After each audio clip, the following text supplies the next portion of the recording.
On 4:05 p.m. Eastern, we've hit afternoon action. Cincinnati Bengals 7-6, 4-2 on the road at Denver Broncos 7-6, 4-3 at home. We're at Mile High in Denver, Colorado. 53 Fahrenheit, partly cloudy, 8 miles per hour. And thank you, Williams Wrestling, my guy. Let's move over to the odds here. This one's going to be fun. Denver opening up at -1.5, -105. There's been no movement at Pinnacle. This total opening up at 43.5 at -106 to the over. It's now 43.5 -107. So very little movement in this game market-wise. Let's see where the cash lies.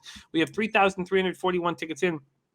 17% of the tickets on Denver and 20% of the cash. It's interesting. And no market movement.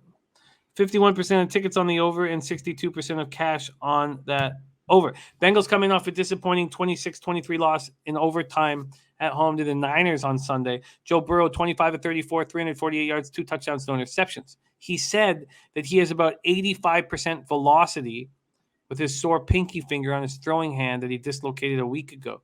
T. Higgins caught 5 passes for 114 yards. Jamar Chase caught 5 for 77 and 2 touchdowns. Joe Mixon did not look good for a second week in a row. 18 carries for 58 yards. He did go over 1,000 yards rushing, and Chase did go over 1,000 yards receiving. The defense was strong without Logan Wilson.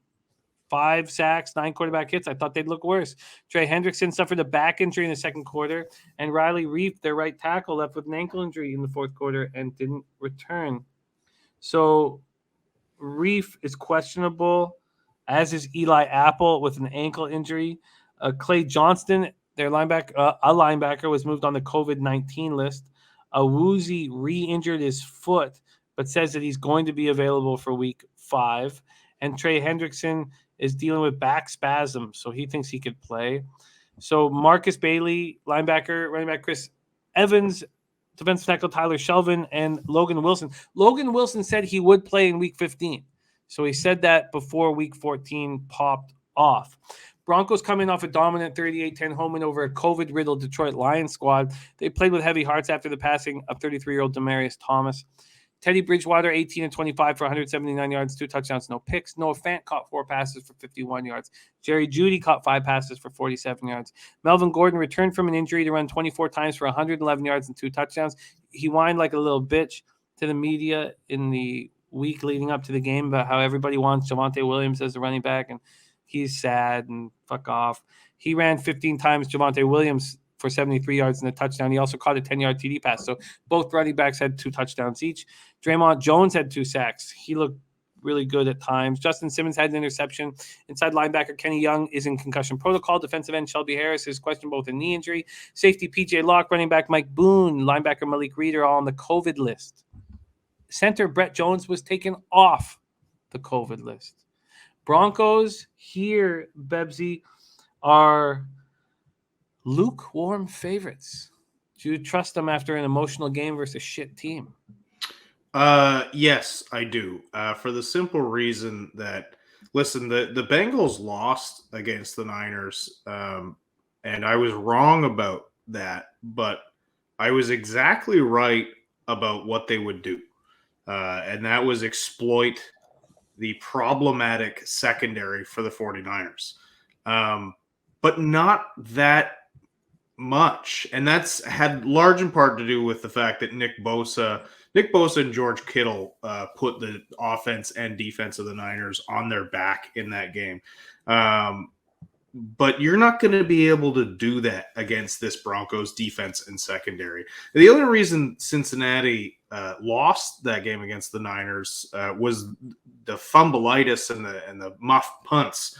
But Cincinnati didn't convince me that they can do that much against a shoddy secondary, let alone this Denver Broncos secondary. And look, the Denver Broncos are at home.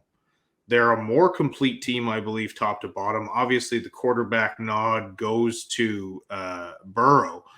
But I think the coaching nod goes to Fangio here. I really thought Taylor lost a winnable game this week, and I think that happens again here in Denver.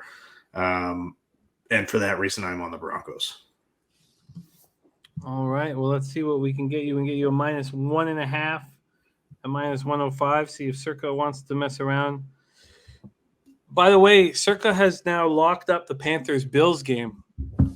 So maybe concern about Josh Allen there. But this one is at 2.5. Interesting. They mess with these numbers sometimes at Circa. The Broncos are 2.5 point favorites, but at plus 106.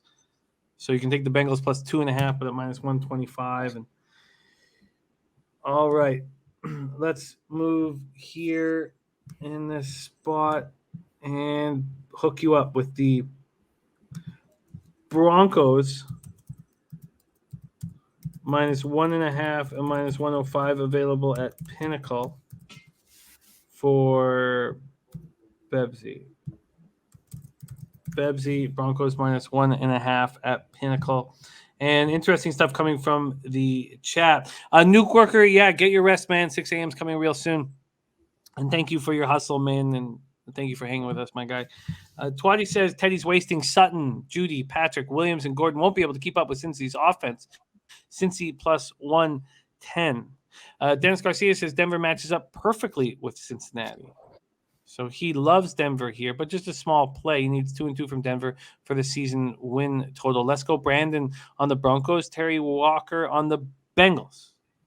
And this is a spot where I'm going to need more time. Mr. Gokster, who knows this Broncos team inside and out, says, personally, I think this one goes under. What do you think of the total here? It's not moved at 43.5, Bebsie. That's interesting. I probably tend to agree, and just because I do agree that the Broncos match up well. The other thing to take into consideration is if Hendrickson said he's going to play and it's spasms, then that'll be a lift for the Bengals. But if he can't play, man, he is so good, and he's played phenomenal all year, and that's a monumental loss for them. So if he's dealing with back issues coming into the game and it's questionable, then but even if that's the case, I don't see Denver's offense right now is not really able to light anyone up, although they do have some great personnel there.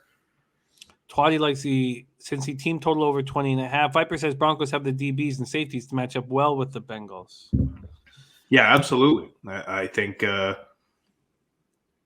just that secondary is so good. And the Bengals really not being able to take advantage of the Niners' weakened secondary this week. I mean, they did and they didn't. Yeah, 350 yards and 2 touchdowns, no picks.